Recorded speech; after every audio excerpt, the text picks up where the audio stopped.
Puji Tuhan, selamat pagi, salam sejahtera di dalam kasih Tuhan Yesus Kristus. Sudah 2 hari saya nggak muncul ya, dan saya lihat juga nggak ada yang merindukan saya ya, karena nggak ada yang bertanya kenapa nggak muncul gitu ya. Tapi saya tidak mengharapkan itu juga sih ya, karena saya katakan bahwa perenungan saya ini adalah buat saya saya taruh di Facebook ya, juga di YouTube itu sebagai sebuah dokumentasi buat saya sendiri ya. Tapi yang kedua juga saya berharap bahwa perenungan ini juga menjadi berkat bagi ya saudara ya. Nggak tahu siapa yang merasa diberkati ya, puji Tuhan. Nah, terima kasih. Pagi ini saya ingin kita membaca di dalam Injil Matius pasal 8 ayat 5 sampai ayat yang ke-13 ya. Judul perikopnya adalah Yesus menyembuhkan hamba seorang perwira di Kapernaum. Ketika Yesus masuk ke Kapernaum, datanglah seorang perwira mendapatkan dia dan memohon kepadanya, "Tuan, hambaku terbaring di rumah karena sakit lumpuh dan ia sangat menderita." Yesus berkata kepadanya, "Aku akan datang menyembuhkannya." Tetapi jawab perwira itu kepadanya, "Tuan, aku tidak layak menerima Tuan di dalam rumahku. Katakan saja sepatah kata, maka hambaku itu akan sembuh. Sebab aku sendiri seorang bawahan dan dibawaku ada pula prajurit. Jika aku berkata kepada salah seorang prajurit itu pergi, maka ia pergi. Dan kepada seorang lagi datang, maka ia datang. Ataupun kepada hambaku, kerjakanlah ini, maka ia mengerjakannya." Setelah Yesus mendengar hal itu, heranlah ia dan berkata kepada mereka yang mengikutinya, "Aku berkata kepadamu, sesungguhnya iman sebesar ini tidak pernah aku jumpai pada seorang pun di antara orang Israel. Aku berkata kepadamu, banyak orang akan datang dari timur dan barat dan duduk makan bersama-sama dengan Abraham, Ishak dan Yakub di dalam kerajaan surga, sedangkan anak-anak kerajaan itu akan dicampakkan ke dalam kegelapan yang paling gelap. Di sanalah akan terdapat ratap dan ketak gigi." Lalu Yesus berkata kepada perwira itu, "Pulanglah dan jadilah kepadamu seperti yang kau percaya." Maka pada saat itu juga sembuhlah hambanya itu.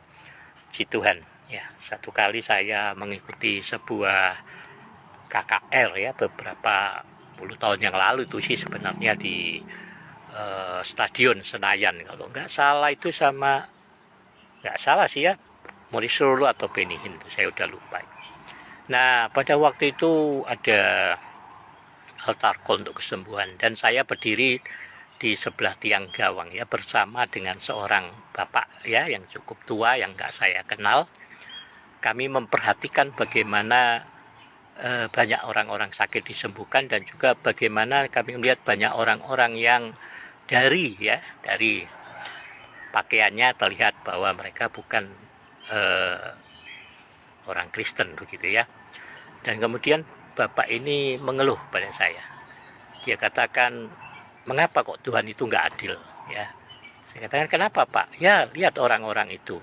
Mereka kan tidak mengenal Tuhan, mereka tidak percaya kepada Yesus ya. Tapi mereka datang dan mereka disembuhkan. Sedangkan saya ini seorang hamba Tuhan, saya seorang pelayan Tuhan, dan saya ini suka sekali membantu pekerjaan Tuhan. Bahkan saya menyediakan rumah saya, bahkan hotel saya untuk persekutuan," dia katakan. "Tapi kenapa kok saya sudah lama sakit gak disembuhkan?" Nah, saya berbicara banyak kepadanya saudara ya, dan kemudian dia memberikan kartu namanya, minta saya mengunjunginya di Makassar. Nah, tapi sampai hari ini, sampai saya dengar dia meninggal, saya belum pernah bertemu dengan dia kembali. Nah, tapi dari hal itu saya merenungkan saudara ya, dan seperti perwira ini juga bukan seorang pengikut Yesus ya, bukan ya. Dia bukan juga seorang Yahudi, dia seorang Romawi saudara. Tetapi Yesus terkesan dengan apa yang dilakukan oleh perwira ini. Dia memiliki seorang hamba ya, yang sangat dikatakan sangat dikasihinya. Bahkan untuk hamba ini, dia rela untuk merendahkan diri untuk datang kepada Yesus saudara, meminta pertolongan. Bayangkan seorang perwira saudara ya. Tetapi saat Yesus mau pergi ke rumahnya, dia melarangnya, mencegahnya. Kenapa? Karena dia tahu batasan antara orang Yahudi saat itu saudara ya, Orang Yahudi kan tidak boleh terlalu bergaul dengan orang-orang non-Yahudi di saat itu, saudara ya. Nah, tapi perwira ini tahu juga sebagai seorang perwira Romawi, dia nggak bisa ditolak kan sebenarnya. Siapapun, saudara, nggak bisa melarang dia ya untuk menyuruh seseorang untuk datang kepadanya. Tetapi hal yang luar biasa bahwa perwira tidak memaksakan kehendaknya kepada Yesus. Dia tidak menyuruh prajurit-prajurit untuk datang menjemput Yesus. Dia datang sendiri, saudara. Itu menunjukkan sebuah kerendahan hati yang sangat luar biasa daripada perwira ini. Jadi, dan saat Yesus katakan bahwa Yesus tidak ke rumahnya, dia bilang nggak perlu. Tapi katakan saja sepatah kata. Ya, katakan saja sepatah kata. Luar biasa, satu iman yang luar biasa yang dia tunjukkan. Nah, ini yang saya seringkali perhatikan, saudara ya. Jadi seringkali justru orang-orang yang kita katakan dalam tanda kutip bukan seorang pengikut Yesus, seringkali lebih mempercayai firman daripada kita yang sudah lama ikut Tuhan. Ya. Orang yang cenderung lama ikut Tuhan Yesus itu saya perhatikan, maaf loh ya, lebih cenderung memperhatikan jasa-jasanya, saudara ya. Lebih memperhitungkan jasa begitu, dalam arti ya kalau kita baru percaya Yesus, kita percaya bahwa keselamatan itu semata-mata oleh karena anugerah, saudara ya. Tapi kalau kita udah lama ikut Tuhan, apalagi sudah melayani pekerjaan Tuhan, sudah banyak bantu pekerjaan Tuhan, banyak keluar duit untuk pekerjaan Tuhan, duduki sebuah posisi di dalam pekerjaan Tuhan gitu. Kita lupa kalau keselamatan itu anugerah semata. Kita berpikir bahwa kita ini layak diselamatkan oleh karena jasa-jasa kita, oleh karena pelayanan kita, oleh karena apa yang sudah kita berikan, apa yang sudah kita persembahkan buat Tuhan. Dan pada akhirnya apa? Kita nuntut Tuhan itu mengikuti kemauan kita. Kita sulit untuk mentaati kehendak Tuhan. Loh gitu. Itu penyakit orang kalau sudah lama ikut Tuhan, saudara. Kecenderungannya seperti itu. Bukan lagi Tuhan yang mengatur, memerintah hidup kita, kita yang coba mengatur dan memerintah Tuhan. Nah, coba saudara perhatikanlah pada orang-orang sekeliling saudara. Dan jangan-jangan itu juga pada diri kita sendiri kan, ya kan?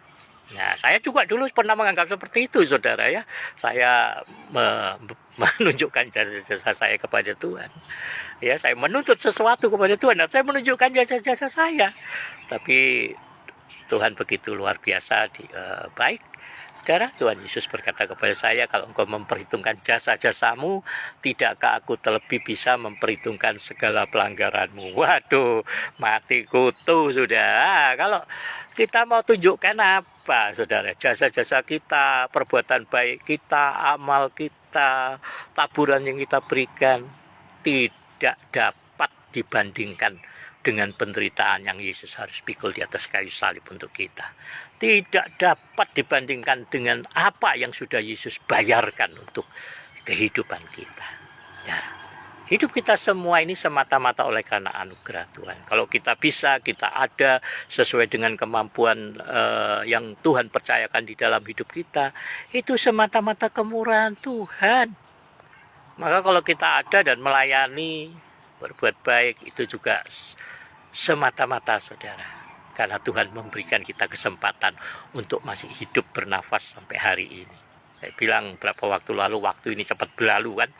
Loh, perasaan baru kemarin Minggu, ini sudah Sabtu lagi, saudara. Baru saya pikir kemarin Minggu, sekarang sudah Sabtu lagi. Wah, hari ini berlalu cepat. Firman Tuhan katakan manusia itu seperti rumput, berlalunya buru-buru dan sebentar saja lenyap. Jadi mari kita perhatikan kehidupan kita, Bapak Ibu. Mari kita belajar untuk mentaati Tuhan, mempercayai Tuhan sepenuhnya di dalam hidup kita. Meskipun ada begitu banyak kesukaran, kesulitan menghadang kita di hari-hari ini, di dalam masa pandemi corona ini, ancaman resesi global menghantui dunia ini. Tapi mari sebagai orang percaya, kita sebagai pengikut Yesus, mari kita belajar untuk mempercayai sepenuhnya kepada kehendak Tuhan. Mari kita belajar untuk taat kepada Yesus. Jangan biarkan perkataan Yesus ini, saudara, dia katakan justru ini orang yang gak percaya Tuhan ini lebih mentaati Tuhan, saudara. Dikatakan anak-anak kerajaan itu justru akan tercampak ke dalam kegelapan. Nah, marilah kita memelihara hati kita, iman kita kepada Yesus Kristus Tuhan kita.